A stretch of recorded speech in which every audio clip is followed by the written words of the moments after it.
Yo, what's going on, guys? Welcome back to another behind the scenes vlog. And yeah, I'm gonna go straight into it. I don't want to go with the whole it's been a while since I've made a video and whatnot, so I'm just gonna upload whenever I have the chance to upload. So as you see, I'm here setting up for a 2-camera interview. We're set to do a interview with an individual here plus B-roll, and this is pretty much what the setup is looking like. Go to setup, of course, the FX6 with the Sigma 24-70 and the A7S III with the 55mm Zeiss. And man, yeah, this is like this specific look. I sent the client a couple of inspirational shots that look similar to this, and I said, hey, we could probably do this if you guys let me film in an OR. And they're like, oh, we really love this, better than a standard corporate office. So we got it done. And I love how it came out, and the client was very, very happy with this. After that, I had about an hour break in between shoots, so got some lunch and just kind of set up at my leisure. And yeah, but this is pretty much what the setup is looking like. We're just doing some standard talking head content that's going to be for internal use. If you notice, there is actually a light reflection in the back, but Photoshop is money, dude. I was able to get rid of that and make it look good. We had 2 other subjects in the exact same position as the previous clip that you just saw. Our producer just wanted to make things as efficient as possible, and we also didn't have access to other conference rooms that would be available for a longer period of time. So we had to just do what we had to do.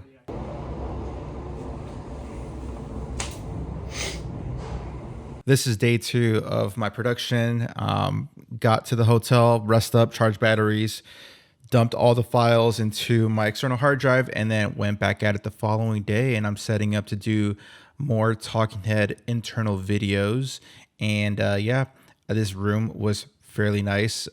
We had to pretty much redo this video.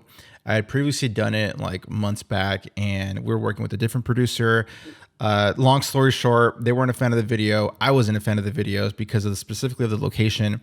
And with this newer producer, she's actually a doc filmmaker herself. And so she has a little bit of background in the filmmaking space. So we found a better room to film this at. And yeah, overall, it went really, really well. As you see right here, I'm setting up the iPad for the teleprompter. And here we go. Okay, cameras are rolling. This is Scott's part. This is more for me to listen as an editor. So here we go. It is not enough to buy the best equipment, create a policy, or implement a checklist. Yes, those things contribute to making us better, but ultimately a safe environment is created through a culture that compels us to properly use the equipment, follow the policy, and embrace the checklist.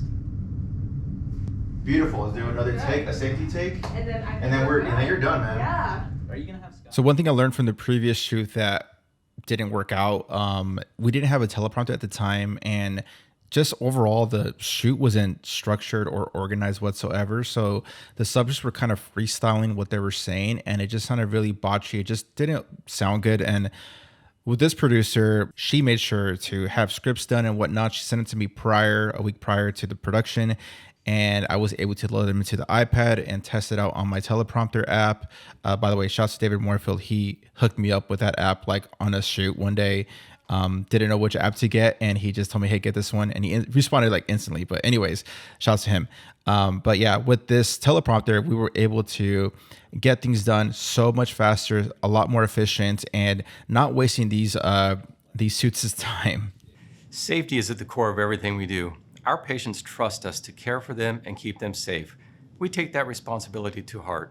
Once we got done, we immediately set up for a separate video, which is a 2-camera interview where we discuss, again, one of their services.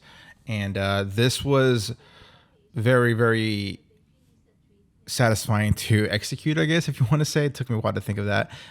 Couldn't find the proper word, but yeah, definitely satisfying because this kind of gave me a Netflix-style documentary look, per se, and with the depth and playing with the lights and playing with the shade.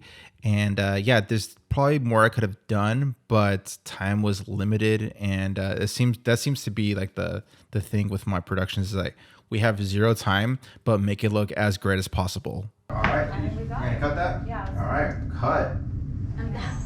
Fantastic. I think you did a good job. So I think you did that. Thank you for answering great questions. Yeah. An amazing shot. Do you want to come see it? Okay. You look really good. This is it right here. I mean, Dr. Fujita, that, should give us another year. I mean, it comes like a documentary. It does. Leading Yeah, that's lines of the very chairs, nice. good Very depth. nice. Very nice. Painting it, shooting at the corner, so it gives it a lot of depth. You look like a model. Yeah, She is, she is. You do. Thank you so much. much. Sit up straight, facing her, squaring up like that. Yeah. And then I'll adjust the cameras. You will. This looks You're a really little good. taller. Wow, this looks like a freaking Movie. movie. Like, it looks so good.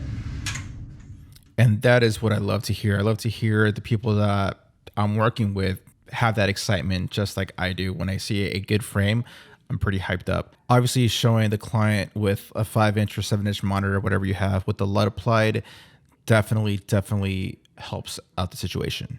All right. Just got wrapped up with the A-roll for one of the videos. So we had to sandwich 2 videos. We're doing one video that you saw, and then we did the 2-camera interview for a different video, and then we're going back to the first video that we did for the more teleprompter stuff. So finally got an iPad to do my teleprompter, but I got this refurbished on Amazon, and it has this little strip here that I cannot get rid of, and I thought it was just simple tape, but it's not. It looks like it's probably like hiding some damage. It said it was in excellent condition, and if I would have known this was there, I would have never purchased it. So I already hit the return button on this on Amazon, so I'm just gonna get a brand new one anyways. So it'll just, yeah, for this didn't really work out buying used, so it's working pretty good. Now I'm going to set up for the first shoot that I just did, just the one camera locked in, looking at have the subject right there on that T, looking straight into the camera or the teleprompter, and then just do that. But that 2-cam interview, man, looks so freaking good. I was so excited. They were so excited. Even the doctor that we interviewed is like, I could tell you really care about this because you're so excited about this frame. And I'm like, bro, this is what I do, man. All right, now we are going to do some B-roll. We're doing a lot of adjustments on the fly with our scheduling. So we have some downtime. Originally, we're supposed to go back to back subjects, but some people went fast, some people canceled. So we have a pretty much an hour break. So she asked if I could do some B-roll of some of the context that we're filming. And so I said, yeah. Usually I like to take the FX6, but I don't want to break this down because we have 2 more subjects coming and I just don't want to ruin the setup. So I'd opted just going with the A7S III. Instead of going handheld, I'm going to use the gimbal just to change things up since I've been doing a lot of handheld work lately. But yeah, this should be good. So A7S III 24-70, RS3 gimbal, and yeah.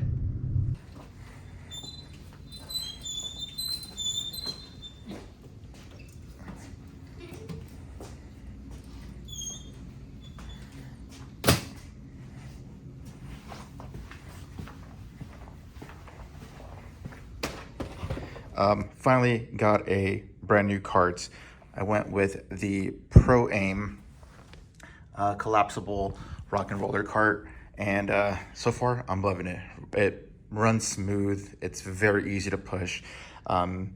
It's just a great piece of kit. So as you see, I have the Nanook case right here. I have the 300C case as well. Another bag, 2 tripods, 2 stands, and my porter brace bag for my FX6. I definitely need to get some bungee cables just to keep this secure. Maybe put something from right here to here, or from down there to loop around to the other side, just to keep this safe. I did notice when I was rolling, this was kind of moving a little bit because it's on the light stands. I still got to figure out the best way to set this up. This is my first time ever using it. I just got this literally last night, so I was excited to use it for this week's production. So yeah, man, this thing is fairly smooth. Has like the brakes as well on both ends, and I'm loving this so far. Definitely a better upgrade compared to the old cart that I had. I also need to add a cup holder somehow, so I need to figure out how to do that because my old cart, I have 2 cup holders and I utilize them. I usually put my keys in one of them and I usually put like my coffee in the other. So killed my coffee at the car in the garage, so I need to have one right here just to have a cup holder, so I could have my drinks, my monsters, my coffee, my water, all that good stuff. But ready to rock, and ready to rock. We're doing some more talking head content with a repeat client of mine for the Morgan Stanley branch here in San Diego. And as you see right there, right behind him, you can see a glare of the key light, which is the 300C. And he really wanted this look. He wanted the buildings in the background. So what I initially thought, I'm like, all right, well, we could definitely make this happen. I'm just going to have to Photoshop it out with generative fill. And with that feature, man, it is so easy to take out things, replace things, add things if you wanted to. But yeah, just add that image into the video file and mask it. And it was fairly easy and it looked really great. Lobby floor. Going up.